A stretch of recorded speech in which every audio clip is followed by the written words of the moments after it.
On a tous déjà ressenti ça, n'est-ce pas? Faire quelque chose de mal et se sentir coupable, même si personne ne nous a vus.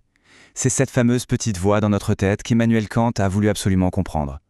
Dans sa critique de la raison pratique, il s'attaque à une question qui a l'air simple, mais qui est en fait vertigineuse. D'où vient notre sens du bien et du mal? Pour nous faire comprendre, Kant prend une image qui parle à tout le monde. Imaginez, vous gagnez une fortune en trichant à un jeu. Extérieurement, c'est la réussite totale, la bourse est pleine. Mais à l'intérieur, c'est un sentiment de mépris de soi qui s'installe. Le gain matériel ne peut absolument rien contre cette sensation d'avoir trahi quelque chose de fondamental. C'est exactement cette contradiction qui fascine Kant. Comment ça se fait qu'une victoire puisse avoir le goût d'une défaite? D'où sort cette voix intérieure qui juge nos actions, sans se soucier du succès ou du bonheur qu'elle nous procure? Ce n'est clairement pas une voix qui cherche notre plaisir à tout prix. Alors qui parle? Pour bien saisir la réponse de Kant, il faut comprendre qu'il n'arrive pas de nulle part. Il entre sur un ring où les philosophes se battent depuis des siècles autour de cette même question. Qu'est-ce qui nous pousse à penser « je dois faire ça » ou « je ne dois surtout pas faire ça ». En gros, avant Kant, il y avait deux camps. D'un côté, les rationalistes. Pour eux, la morale, ça vient d'idées pures, de la raison seule, comme l'idée de perfection ou la volonté de Dieu. Le problème, c'est que dire « fais le bien », eh bien, ça ne nous aide pas beaucoup à savoir quoi faire. De l'autre côté, on a les empiristes. Eux, ils disent que la morale, c'est simple, c'est juste la recherche du plaisir et l'évitement de la douleur. Sauf que si mon bonheur dépend du malheur de quelqu'un d'autre, ça ne tient plus la route. La morale ne peut pas être aussi changeante et subjective. Et c'est là que Kant arrive et il retourne complètement la table. Il dit « Attendez, tout le monde cherche la source de la morale, à l'extérieur de nous, dans le ciel avec Dieu, dans la nature, dans la recherche du bonheur.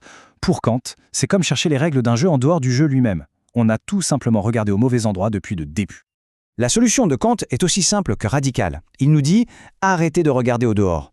Le mode d'emploi de la morale, son code source, il est déjà installé en nous. C'est une loi fondamentale de notre propre raison. » Le mot-clé, le concept central chez Kant, c'est l'autonomie. Ça vient du grec « auto », soi-même, et « nomos », la loi. C'est littéralement la capacité de se donner à soi-même sa propre loi. Être moral, ce n'est donc pas obéir à un patron, à un dieu ou à ses propres désirs, c'est obéir à la loi universelle qui vient de notre propre raison. Pour bien piger, il faut regarder l'opposé, l'hétéronomie. La loi de l'autre, c'est quand on agit pour avoir une récompense, par peur d'une punition, ou juste parce qu'on en a envie. Là, on est comme une marionnette tirée par des fils extérieurs. L'autonomie, c'est tout l'inverse, c'est notre boussole intérieure.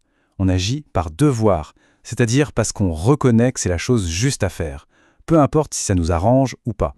Mais si on y réfléchit 2 secondes, cette idée d'autonomie, elle a une conséquence absolument vertigineuse.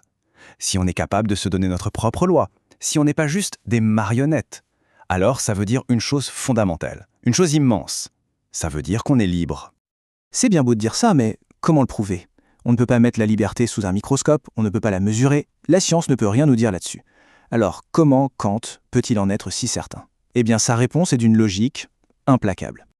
Alors là, accrochez-vous, c'est sans doute l'une des phrases les plus célèbres et les plus denses de Kant. Ça a l'air hyper technique, mais l'idée qu'il y a derrière est juste brillante. On va décortiquer ça tranquillement. L'astuce géniale de Kant, c'est de renverser le problème. Il ne dit pas « prouvons d'abord qu'on est libre et ensuite on parlera de morale ». Non, il fait l'inverse. On part d'une expérience que tout le monde connaît, cette voix intérieure qui dit « tu dois être honnête ». Or, le mot « devoir » n'a de sens que si on a le choix. On ne dit pas à une pierre « tu dois tomber », elle tombe, un point c'est tout. Donc le simple fait que cette loi morale existe en nous, qu'on ressente ce devoir, c'est la preuve même que nous sommes libres de la suivre ou de l'ignorer. Du coup, pour Kant, cette loi morale, ce n'est pas une simple opinion ou une vague intuition. C'est un fait de la raison.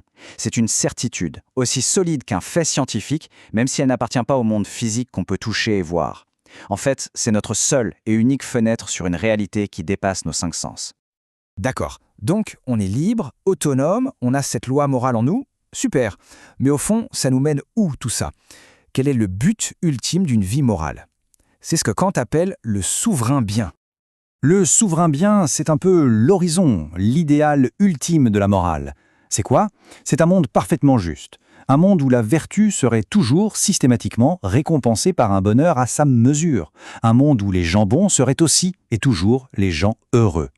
Notre raison nous dit que c'est vers cet idéal qu'il faut tendre. Oui, mais là on a tous envie de lever la main et de dire « Attendez, monsieur Kant, ouvrez les yeux ». On le voit bien tous les jours, des gens bien souffrent et des crapules réussissent. Notre monde ne ressemble pas du tout à ça.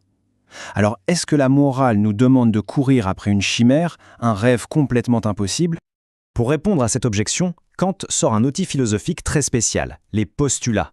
Attention, un postulat, ce n'est pas une preuve, c'est une hypothèse nécessaire, quelque chose que la raison doit admettre pour que la morale ne devienne pas absurde. Pour que le souverain bien reste un objectif possible, il faut donc supposer deux choses. Primo, l'immortalité de l'âme pour avoir le temps de progresser sans fin vers la vertu parfaite, et secondo, l'existence de Dieu comme garant ultime que un jour la justice sera faite et que la vertu et le bonheur seront enfin réunis. Il faut être très clair là-dessus. Kant ne prétend pas prouver l'existence de Dieu ou l'immortalité de l'âme. Ce sont des questions de foi. Mais pour lui, c'est une foi rationnelle. C'est un espoir nécessaire, une supposition logique pour que notre engagement moral de tous les jours ait un sens et ne soit pas un projet voué à l'échec. Alors au final, qu'est-ce qu'on doit retenir de tout ça? C'est une idée incroyablement puissante sur la dignité humaine. Pour Kant, la valeur d'une personne ne se mesure ni à sa richesse, ni à son succès, ni même à son bonheur. Elle réside entièrement dans cette capacité extraordinaire d'agir par pur respect pour la loi morale, dans notre autonomie. C'est là, et nulle part ailleurs, que se trouve notre dignité. Et on termine avec la plus belle, la plus célèbre citation de Kant, qui résume tout. Pour lui, il y a deux spectacles qui provoquent un sentiment de respect et d'admiration infini, l'immensité de l'univers au-dessus de nos têtes et la certitude de cette loi morale à l'intérieur de nous. C'est une invitation à contempler ces deux infinis, celui du cosmos et celui de notre propre conscience. De quoi méditer, n'est-ce pas?